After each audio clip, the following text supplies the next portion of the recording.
حياكم الله واهلا وسهلا بكم اخوان.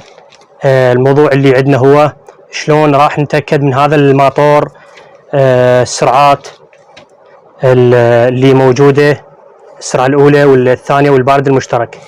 هنا الليبل ما موجود على ظهر الماطور، مثل هذا الليبل اللي موجود، هذا ما موجود هنا على الماطور.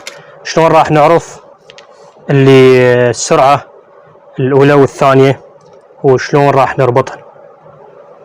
هنا قلنا هو الحار الرئيسي وهنا البارد الرئيسي، يعني يجي بهالطريقة. وهنا عندنا الحار الواتر بام، وهنا عندنا سرعة وهنا سرعة، هذه الأطراف بالمنتصف ينتركم.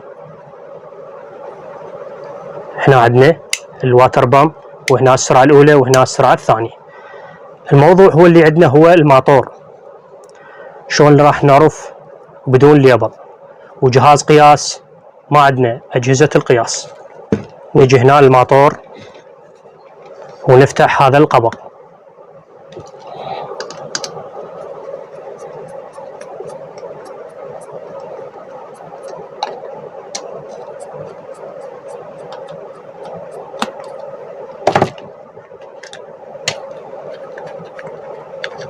راح نفتح هذا القبض. نجي هنا للأطراف الرئيسية اللي موجودة، الشنابر بداخل الملف. هنا بالمنتصف دائما هو البارد المشترك.